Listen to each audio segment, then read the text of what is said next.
오늘 우리가 함께 통독하게 되실 이사야 13장에서 17장의 내용은 이러합니다. 하나님께서는 아람과 북이스라엘의 멸망에 이어 아수르의 멸망까지 선언하십니다. 남유다가 하나님 대신 아수르를 의지하는 것이 하나님에 대한 불순종이었다면 하나님의 심판 도구로서의 위치를 망각하고 교만히 행하는 것은 아수르의 죄악이었기 때문입니다. 이에 하나님께서는 아수르를 역사에서 사라지게 하겠다고 말씀하십니다. 이를 통해 남유다 백성들에게는 심판으로 멸망할 아수르를 의지하지 말고 오직 심판자이신 하나님을 신뢰하라고 교훈하시는 것입니다. 이 예언의 말씀을 믿는다면 남유다는 하나님께서 함께 하시기에 더 이상 아람, 북이스라엘 동맹군도 그리고 아수르도 두려워할 필요가 없습니다. 하지만 그들은 끝까지 하나님의 말씀을 믿지 않습니다. 이사야 13장부터 시작된 열방을 향한 심판의 예언은 오직 하나님만이 세계를 경영하시는 주권자이심을 보여줍니다. 그러나 불순종한 남유다는 하나님의 다스림을 거부하고 끝내 아수르를 의지합니다.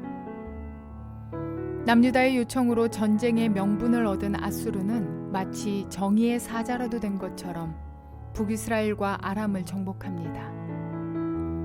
그리고는 약소국 남유다를 도와준 대가로 남유다에게 엄청난 조공을 요구하며 남유다를 쳐들어갈 빌미를 만들어갑니다. 이런 상황에서 아하스는 오히려 아수르의 우상 숭배를 본따와서 예루살렘의 이방신의 제단 모양을 만듭니다. 이렇게 예루살렘과 하나님의 성전을 피폐하게 한 아하스가 죽고 그 뒤를 이어 그의 아들 히스기야가 왕이 됩니다.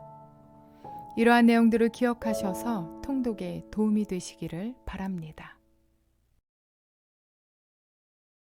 이사야 13장. 다음은 아모스의 아들 이사야가 바벨론을 두고 받은 엄한 경고의 예언이다. 너희는 벌거숭이가 된 산 위에 공격 신호 깃발을 세우고 소리를 높여서 용사들을 소집하여라. 바벨론의 존귀한 자들이 사는 문들로 그 용사들이 쳐들어가도록 손을 들어 공격 신호를 보내라. 나는 이미 내가 거룩히 구별한 사람들에게 명령을 내렸고 나의 분노를 원수들에게 쏟아놓으려고 사기가 충전한 나의 용사들을 불렀다. 저 소리를 들어보아라. 산 위에서 웅성거리는 소리다. 저 소리를 들어보아라. 무리가 떠드는 소리다. 저 소리를 들어보아라. 나라들이 소리치고 나라들이 모여서 떠드는 소리다. 만군의 주님께서 공격을 앞두고 군대를 검열하실 것이다. 주님의 군대가 먼 나라에서 온다. 하늘 끝 저 너머에서 온다. 그들이 주님과 함께 그 진노의 무기로 온 땅을 멸하러 온다. 슬피 울어라. 주님께서 오실 날이 가깝다. 전능하신 분께서 오시는 날, 파멸의 날이 곧 이른다. 날이 가까이 올수록 사람들의 손이 축 늘어지고 간담이 녹을 것이다. 그들이 공포에 사로잡히고 괴로워하고 아파하는 것이 해산하는 여인이 몸부림치듯 할 것이다. 그들은 놀라 서로 쳐다보며 공포에 질릴 것이다. 주님의 날이 온다. 무자비한 날, 진노와 맹렬한 분노의 날. 땅을 황폐하게 하고 그 땅에서 죄인들을 멸절시키는 주님의 날이 온다. 하늘의 별들과 그 성자들이 빛을 내지 못하며 해가 떠도 어둡고 달 또한 그 빛을 비치지 못할 것이다. 내가 세상의 악과 흉악한 자들의 악행을 벌하겠다. 교만한 자들의 오만을 꺾어놓고 포악한 자들의 거만을 낮추어 놓겠다. 내가 사람들의 수를 순금보다 희귀하게 만들고 오빌의 금보다도 드물게 만들겠다. 하늘이 진동하고 땅이 흔들리게 하겠다. 만군의 주님께서 진노하시는 날에 그 분노가 맹렬히 불타는 날에 이 일이 이루어질 것이다. 바빌론에 사는 외국 사람들은 마치 쫓기는 노루와 같이 모으는 이 없는 양떼와 같이 각기 제 민족에게로 돌아가고 제 나라로 도망칠 것이다. 그러나 눈에 띄는 자마다 모두 창에 찔리고 잡히는 자마다 모두 칼에 쓰러질 것이다. 그들의 어린 아이들은 그들이 보는 데서 메어쳐서 갈기갈기 찢어지고 그들의 집은 약탈을 당하며 그들의 아내는 강제로 추행을 당할 것이다. 내가 메대 사람들을 불러다가 바빌론을 공격하게 하겠다. 메대 군인들은 은 따위에는 관심도 없고 금 같은 것도 좋아하지 않는다. 그들은 활로 젊은이들을 쏘아 갈기갈기 찢어 죽이며 갓난아이를 가엾게 여기지 않고 아이들을 불쌍히 여기지 않는다. 나라들 가운데서 가장 찬란한 바빌론, 바빌로니아 사람의 영예요 자랑거리인 바빌론은 하나님께서 멸망시키실 때에 마치 소돔과 고모라처럼 될 것이다. 그곳에는 영원토록 사람이 살지 못하며 오고 가는 세대에도 사는 사람이 없을 것이다. 떠돌아다니는 아랍 사람도 거기에는 장막을 치지 않으며 목자들도 거기에서는 양떼에게 풀을 뜯기지 않을 것이다. 거기에는 다만 들짐승들이나 뒹굴며 사람이 살던 집에는 부르짖는 짐승들이 가득하며 타조들이 거기에 깃들이며 산양들이 그 폐허에서 뛰어놀 것이다. 화려하던 궁전에서는 승냥이가 울부짖고 화려하던 신전에서는 늑대가 울 것이다. 그때가 다가오고 있다. 그날은 절대로 연기되지 않는다. 이사야 14장. 주님께서 야곱을 불쌍하게 여기셔서 이스라엘을 다시 한번 선택하시고 그들을 고향 땅에서 살게 하실 것이다.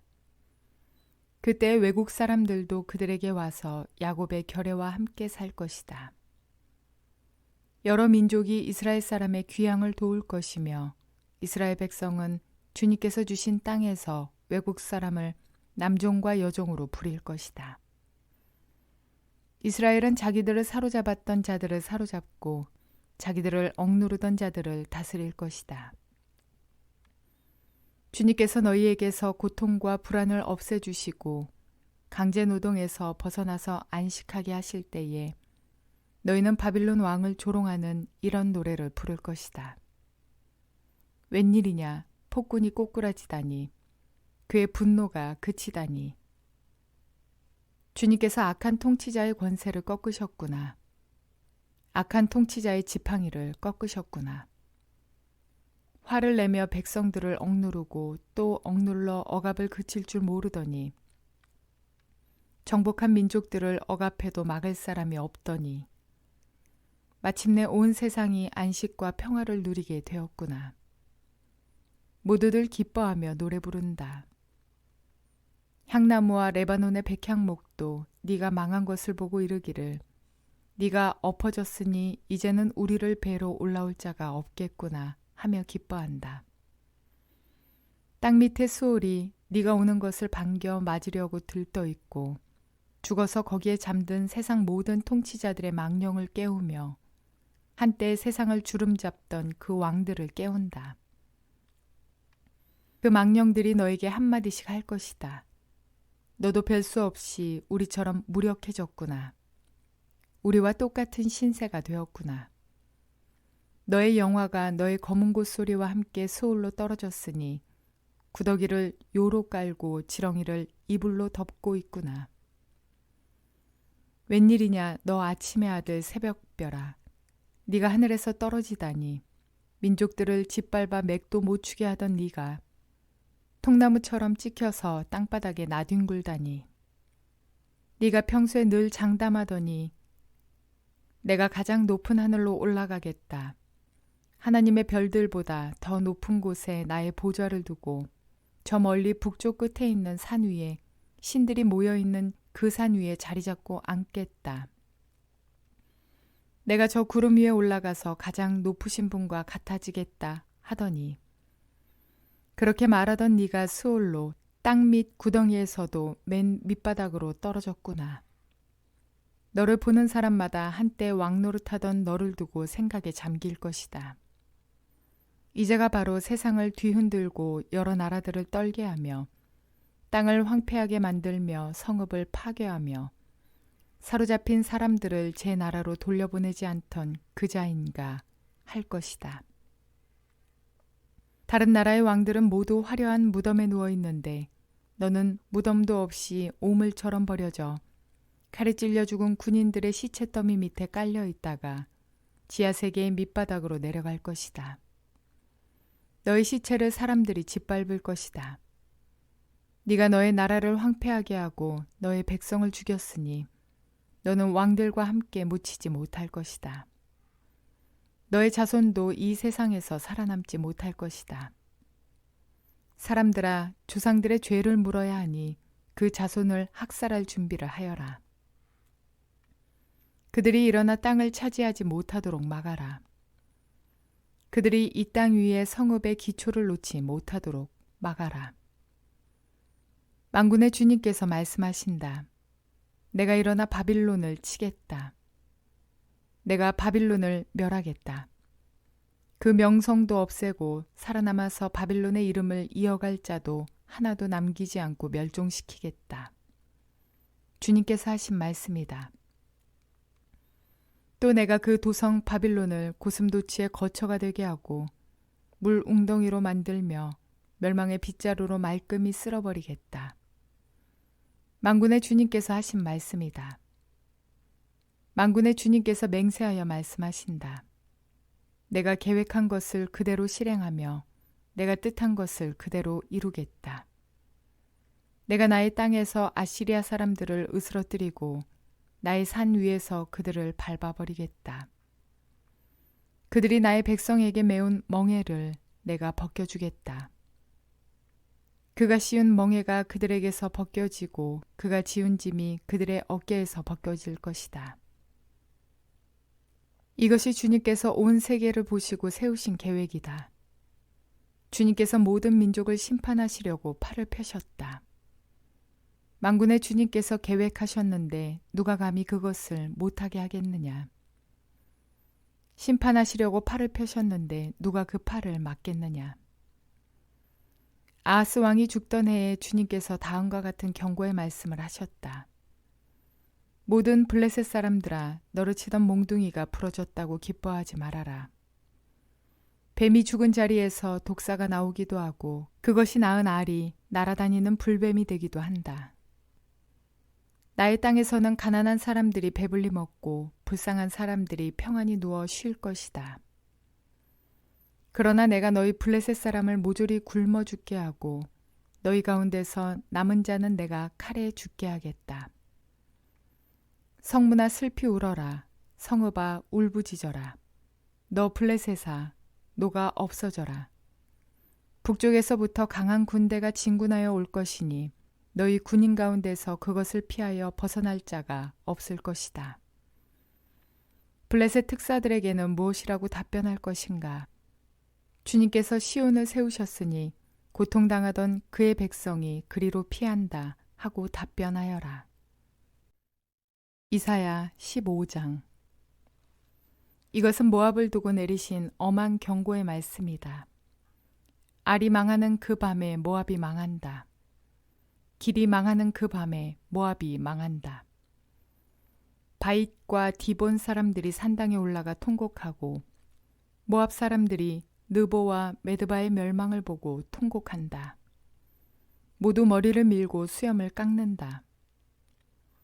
그들이 굵은 배로 허리를 동이고 길거리에 나앉아 울고 지붕 위에 올라가 통곡하며 광장에서도 통곡하니 볼에 눈물이 마를 날이 없다. 헤스본과 엘르알라에서 부르짖는 소리가 저 멀리 야하스에까지 들리니 모압의 용사들이 두려워 떨며 넋을 잃는다. 가련한 모압아, 너를 보니 나의 마음까지 아프구나. 사람들이 저 멀리 소알과 에글라 슬리시아까지 도망치고 그들이 슬피 울면서 루힛 고개로 오르는 비탈길을 올라가고 호로나임 길에서 소리 높여 통곡하니 그들이 이렇게 망하는구나. 느무림 샘들이 말라서 메마른 땅으로 바뀌고 풀이 시들고 초목이 모조리 사라지고 푸른 것이라고는 하나도 볼 수가 없구나. 그러므로 그들이 남겨놓은 것과 쌓아놓은 재물을 가지고 버드나무 개울을 건넌다. 그 곡하는 소리가 모압 땅 사방에 울려 퍼지고 그 슬피 우는 소리가 에글라임에까지 들리며 그 울부짖는 소리가 부엘엘림에까지 이른다. 디몬의 물이 피로 변하였다. 내가 또 다른 재앙 하나를 더 내리겠다. 모압에서 도피한 자들과 그 땅의 남은 자들에게 사자를 보내어서 그들을 찢게 하겠다. 이사야 16장. 모압 백성아, 예루살렘의 통치자에게 어린 양들을 조공으로 보내라. 셀라에서 광야를 거쳐 나의 딸 시온산으로 조공을 보내라. 있을 곳이 없어 날아다니는 새들처럼, 털린 둥지에서 흩어진 새끼 새들처럼 모압의 여인들이 아르논의 나루터에서 헤맨다. 그들이 유다 백성에게 애원한다. 우리가 어떻게 하여야 할지 말하여 주십시오. 우리를 위하여 중재하여 주십시오. 뜨거운 대낮에 시원한 그늘을 들이우는 나무처럼 우리가 그대의 그늘에서 쉴 수 있도록 보호하여 주십시오. 우리는 피난민입니다. 아무도 우리를 해치지 못할 곳에 우리를 숨겨 주십시오. 우리가 이 땅에서 살도록 허락하여 주십시오. 우리를 죽이려고 하는 자들에게서 우리를 보호하여 주십시오. 폭력이 사라지고 파괴가 그치고 압제자들이 이 땅에서 자치를 감출 것이다. 다윗의 가문에서 왕이 나와 신실과 사랑으로 그 백성을 다스릴 것이다. 옳은 일이면 지체하지 않고 하고 정의가 이루어지는 것을 보여줄 것이다. 유다 백성이 대답한다. 우리는 모압이 교만하다는 소리를 들었다. 그들이 매우 교만하고 오만하고 거만하여 화를 잘 내지만 사실 그들은 허풍뿐이라는 것도 들어서 알고 있다. 그러면 모압 백성은 그들이 당하는 고통을 못 이겨서 통곡할 것이다. 기라레셋에서 늘 먹던 건포도빵을 그리워하며 슬피 울 것이다.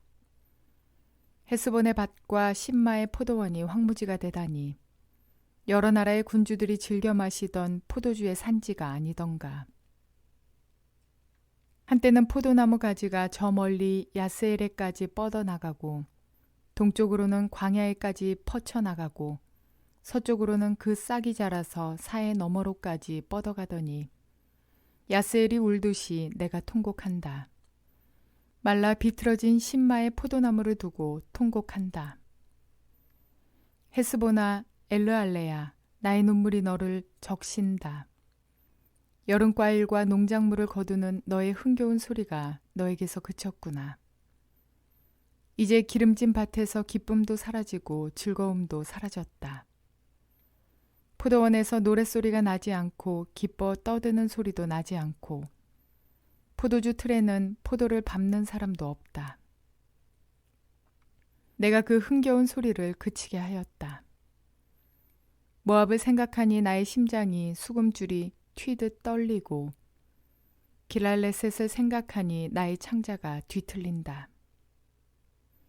모압 백성이 산당에 올라가서 제사를 드리고 그 성소에 들어가서 기도해도 아무 소용이 없을 것이다. 이것이 전에 주님께서 모압을 두고 하신 말씀이다. 그러나 이제 주님께서 다시 이렇게 말씀하신다. 3년 기한으로 머슴살이를 하게 된 머슴이 그 횟수를 세듯이 이제 내가 3년을 센다. 3년 안에 모압의 영화가 그 큰 무리와 함께 모두 능욕을 당할 것이며 남은 사람이라야 얼마 되지 않아 보잘것이 없을 것이다. 이사야 17장. 이것은 다마스쿠스를 두고 하신 엄한 경고의 말씀이다. 다마스쿠스는 성읍 축에도 들지 못하고 허물어진 무더기가 될 것이다. 또한 아로엘의 성읍들이 황무지가 될 것이다. 그 성읍들은 양떼의 차지가 되며 양떼가 누워도 그들을 놀라게 할 자가 하나도 없을 것이다. 에브라임은 무방비 상태가 되고 다마스쿠스는 주권을 잃을 것이다. 이스라엘 자손에게서 영광이 사라지듯이 시리아의 남은 백성도 수치를 당할 것이다. 만군의 주님께서 하신 말씀이다. 그날이 오면 야곱의 영화가 시들고 건강하던 몸이 야위일 것이다.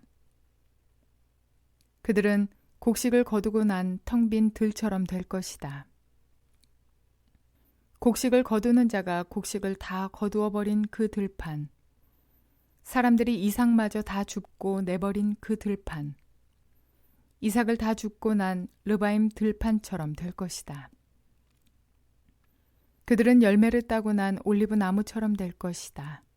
마치 올리브 나무를 흔들 때에 가장 높은 가지에 있는 두세 개의 열매나 무성한 나무의 가장 먼 가지에 남은 네다섯 개의 열매와 같이 될 것이다. 주 이스라엘의 하나님께서 하신 말씀이다. 그날이 오면 사람들은 자기들을 지으신 분에게 눈길을 돌리고 이스라엘의 거룩하신 분을 바라볼 것이다. 자기들의 손으로 만든 제단들은 거들떠 보지도 않고 자기들의 손가락으로 만든 아세라 상들과 태양 신상은 생각도 하지 않을 것이다. 그날이 오면 그 견고한 성읍들이 폐허가 될 것이다. 마치 이스라엘 자손 앞에서 도망친 히위족과 아모리족의 성읍들처럼 황폐하게 될 것이다. 이스라엘아, 네가 하나님 너의 구원자를 잊어버리고 네가 피할 견고한 반석을 기억하지 않고 이방신을 섬기려고 이방의 묘목으로 신성한 동산을 만들었구나. 나무를 심는 그 날로 네가 울타리를 두르고 그 다음 날 아침에 네가 심은 씨에서 싹이 났다 하여도 네가 그것을 거두어 들일 무렵에는 흉작이 되어 너의 슬픔이 클 것이다. 가련하다 저 많은 민족의 요란한 소리가 마치 바다에 파도치는 소리처럼 요란하고 많은 백성들이 몰려오는 소리가 마치 거대한 물결이 밀려오는 소리 같구나. 비록 많은 백성이 거대한 물결이 밀려오는 것 같이 소리를 내어도 주님께서 그들을 꾸짖으시리니 그들이 멀리 도망칠 것이다. 그들은 산에서 바람에 흩어지는 겨와 같고 폭풍 앞에 흩날리는 티끌과 같을 것이다. 그들이 저녁 때에 두려운 일을 당하고 아침이 오기 전에 사라질 것이니 이것이 바로 우리를 노력한 자가 받을 몫이고 우리를 약탈한 자가 받을 마땅한 값이다. 이사야가 아하스에게 전한 메시지의 핵심은 남유다가 아수르를 끌어들이지 않아도 북이스라엘은 아수르에 의해 멸망할 것이므로 친아수르 정책을 펴지 말라는 것이었습니다. 또한 지금은 서로 칼을 겨누고 있으나 거슬러 올라가면 북이스라엘과 남유다는 같은 아브라함의 후손으로서 그 뿌리를 보면 형제국입니다. 그러므로 형제국을 망하게 하는데 빌미를 제공하면 안 되는 것입니다. 남유다는 아수르가 아니라 오직 하나님을 의지해야 했습니다. 그런데 아하스는 아수르의 여호와의 성전과 왕궁 곳간에 있던 은금을 바쳐가며 자기 형제국인 북이스라엘을 망하게 해달라고 요청합니다. 아수르에게 바쳤던 온갖 좋은 것들은 솔로몬 때부터 보관해왔던 귀한 것입니다. 하나님의 말씀에 순종하지 않고 아수르를 의지한 결과 나라 전체가 손해를 입고 있음을 볼 수 있습니다. 또한 이사야의 경고는 유다에만 국한되지 않았습니다.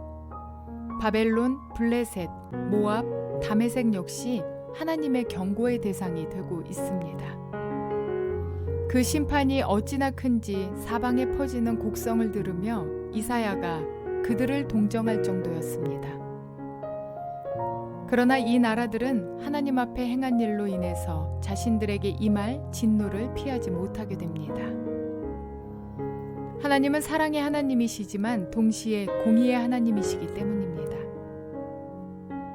하나님은 사랑을 통해 당신의 계획을 이루어 가시지만 다른 한편으로는 진노하심을 통해 그 계획하시는 바를 성취하기도 하십니다. 사랑과 공의를 함께 이루어 가시는 하나님의 역사를 보는 그러한 눈을 가질 수 있어야 합니다. 그들의 죄에 따라 벌을 내리시겠다는 하나님의 심판 선언 가운데는 그들을 향한 관심과 사랑이 녹아 있습니다. 돌아올 수 있는 길을 여시며 심판을 선언하시는 하나님에게서 사랑과 공의를 느낄 수 있습니다. 심판을 행하시는 하나님의 목적에는 멸망이 아니라 구원이 있다는 사실을 기억하셔야 합니다. 사랑과 공의를 통해 우리를 구원하시고 열방을 구원하시기를 바라시는 그 하나님의 마음을 깨닫게 되시기를 주님의 이름으로 축원을 드립니다.